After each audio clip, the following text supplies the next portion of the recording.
കുപ്രസിദ്ധമായ ആലപ്പുഴ രക്ഷാപ്രവർത്തന കേസിൽ DGP MR Ajith കുമാറിനെതിരെ വകുപ്പ് തല അന്വേഷണത്തിന് സർക്കാർ തീരുമാനിച്ചിരിക്കുകയാണ്. DGP റാങ്കിലുള്ള ഉദ്യോഗസ്ഥൻ അന്വേഷണം നടത്തും എന്നാണ് ഇപ്പോൾ പുറത്തുവരുന്ന വിവരം.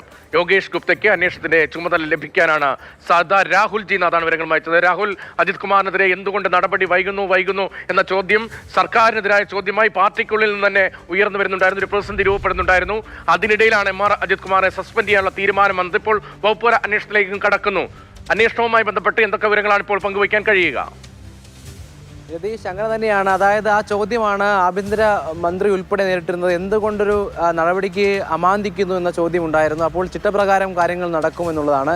ഇതിൽ ഏറ്റവും ആദ്യം സംഭവിക്കുന്നത് DGP ആഭ്യന്തര സെക്രട്ടറിക്കാണ് റിപ്പോർട്ട് നൽകിയത്. ആ റിപ്പോർട്ടിലാണ് എന്തായാലും ഒരു നടപടി ഉണ്ടാകണം, സസ്പെൻഷന് ശുപാർശ ഉണ്ടായിരുന്നു എന്ന് തന്നെയാണ് മനസ്സിലാക്കുന്നത്. അതിൻ്റെ ഭാഗമായി സസ്പെൻഷൻ ഉണ്ടാകുന്നു.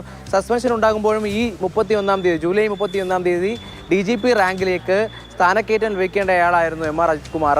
അപ്പോൾ അത് ഇനി ഉണ്ടാകില്ല എന്നുള്ളത് വ്യക്തമാണ്. അപ്പോഴും മറ്റൊരാളെയും പരിഗണിക്കേണ്ട നിലപാടിലാണ് സർക്കാർ ഉള്ളത്. കാരണം ഇത്തരത്തിൽ ഈ സസ്പെൻഷന് ഉത്തരവ് ഉണ്ടാകുന്നു, 31-ാം തീയതി ഇത്ര സ്ഥാനക്കയറ്റം നൽകാൻ കഴിയുന്നില്ല.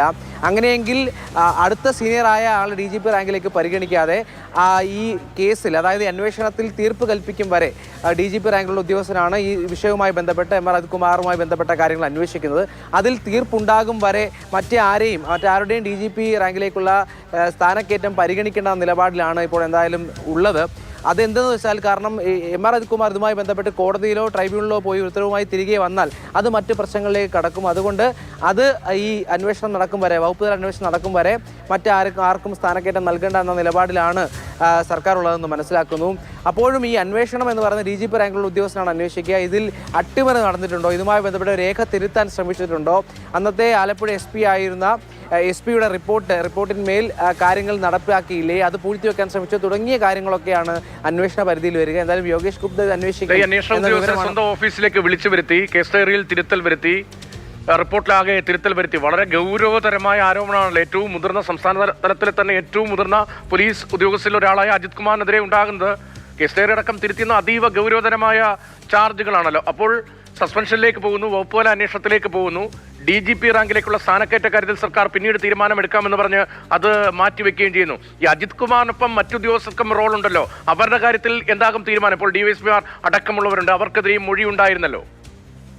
ഉറപ്പായും അങ്ങനെ തന്നെയാണ്. കാരണം ഇത്തരത്തിലൊരു വൈകൽ ഉണ്ടാവാൻ കാരണം ഈ DYSPമാർ ഉൾപ്പെടെ, അല്ലെങ്കിൽ അന്വേഷണത്തിൽ പങ്കെടുത്ത ഉദ്യോഗസ്ഥർ ഉൾപ്പെടെ ഒരു മൊഴിയാണ് എല്ലാ ഘട്ടത്തിലും അജിത് കുമാറിന് പ്രതികൂലമായി നിന്നത്. ആ മൊഴിക്കപ്പുറത്തേക്ക് കാര്യങ്ങൾ പോയില്ല എന്നുള്ളതും പ്രസക്തമാണ്. കാരണം ഓഫീസിലേക്ക് വിളിച്ചു വരുത്തി ഒരു സമ്മർദ്ദം ചെലുത്തി. അതുകൊണ്ട് തന്നെ മേലുദ്യോഗസ്ഥനായതുകൊണ്ട് നടപ്പിലാക്കിയതാണ്, അങ്ങനെ ചെയ്യേണ്ടി വന്നതാണ് എന്ന ഒരു മൊഴിയാണ് ആദ്യഘട്ടം മുതൽ ഉണ്ടായിരുന്നത്. എന്നാൽ DGP റിപ്പോർട്ടിലേക്ക് അത് പ്രതിഫലിക്കുമോ, ആ ഒരു അന്വേഷണം നടത്തുമ്പോൾ അത് തന്നെ ആവർത്തിക്കുമോ എന്നുള്ള ചോദ്യമുണ്ടായിരുന്നു. നിലവിൽ എന്തായാലും അത് ആവർത്തിച്ചു എന്നാണ് മനസ്സിലാക്കുന്നത്. അപ്പം DGPക്ക് ഈ വിഷയങ്ങൾ ബോധ്യപ്പെട്ടു എന്ന് പറയുന്നു. അപ്പോൾ നേരത്തെ സൂചിപ്പിച്ചതുപോലെ വലിയ ഗൗരവതരത്തിലുള്ള ഒരു ഇടപെടലാണ് നടത്തിയിരിക്കുന്നത്. അധികാര സ്ഥാനത്ത് ഇരുന്നു കൊണ്ട് ഒരു കേസ് മുഴുവൻ അട്ടിമറിക്കാനുള്ള ശ്രമം നടത്തി എന്ന് പറയുമ്പോൾ അതിൽ ഇത്തരത്തിൽ സസ്പെൻഷനിൽ മാത്രം ഈ സസ്പെൻഷനിലേക്ക് കാര്യങ്ങൾ വരുന്നു. അതിനപ്പുറത്തേക്ക് വകുപ്പ് അന്വേഷണം ഉണ്ടാകുകയാണ്. കാരണം ആ അന്വേഷണത്തിലാണ് ഇതുമായി ബന്ധപ്പെട്ട് മറ്റൊരു നിയമ നടപടിയും ഉണ്ടാകില്ല. നേരത്തെ സൂചിപ്പിച്ചതുപോലെ ട്രൈബ്യൂണലിലോ കോടതിയോ പോയി അതിനെ ചലഞ്ച് ചെയ്യുന്ന രീതിയിൽ, അല്ലെങ്കിൽ അതിനെ മറികടക്കുന്ന രീതിയിലേക്ക് മറ്റു കാര്യങ്ങൾ ഉണ്ടാകില്ല എന്ന് ഉറപ്പുവരുത്തുക കൂടിയാണ് ഈ അന്വേഷണത്തിലൂടെ ഉദ്ദേശിക്കുന്നത്. നിലവിൽ എന്തായാലും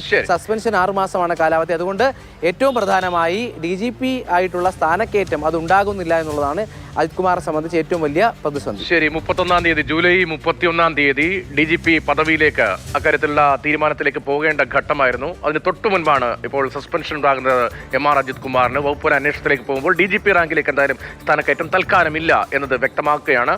എന്തുകൊണ്ട് നടപടി വൈകുന്നു എന്ന ചോദ്യത്തിന് നടപടിക്രമങ്ങളെല്ലാം പാലിച്ച് മാത്രമേ മുന്നോട്ട് പോകാൻ കഴിയുമെന്ന് മുഖ്യമന്ത്രി മന്ത്രിസഭാ യോഗത്തിന് ശേഷം വിശദമാക്കി തന്നെയാണ് വളരെ പ്രസക്തമാകുന്നത്. അപ്പോൾ നിയമപരമായ എല്ലാ സാധ്യതകളും പഴുതുമൊക്കെ പരിശോധിച്ചുകൊണ്ടുള്ള ഒരു നടപടി എന്ന നിലയിലാണ് സർക്കാരിന്റെ ഭാഗത്ത് ഇപ്പോൾ ഈ നടപടിയെക്കുറിച്ചുള്ള വിവരങ്ങൾ പുറത്തേക്ക് വരുന്നത്. അതേസമയം തന്നെ ആലപ്പുഴയിൽ നടന്ന കുപ്രസിദ്ധമായ രക്ഷാപ്രവർത്തന കേസുമായി ബന്ധപ്പെട്ട കൂടുതൽ നടപടികൾ ഈ ഉദ്യോഗസ്ഥർക്കെതിരെ ആർക്കൊക്കെ ഉണ്ടാകും എന്ന കാര്യത്തിലും ഇനി കുറെ കൂടി വ്യക്തത ഉണ്ടാകേണ്ടതുണ്ട്. നവകേരള യാത്രക്കിടയിലായിരുന്നു ആലപ്പുഴയിൽ ഇപ്പോഴത്തെ MLA AD തോമസ് ഉൾപ്പെടെയുള്ളവർക്ക് മുഖ്യമന്ത്രി ഗൺമാന്റെയും മറ്റ് അംഗരക്ഷകരുടെയും ഭാഗത്തുനിന്ന് ക്രൂരമായ മർദ്ദനം, നിയമവിരുദ്ധമായ മർദ്ദനം ഉണ്ടായത് എന്ന കേസുമായി ബന്ധപ്പെട്ടാണ് ഇപ്പോൾ ഉദ്യോഗസ്ഥനെതിരെ നടപടിയും അന്വേഷണവും ഉണ്ടാകുന്നത്.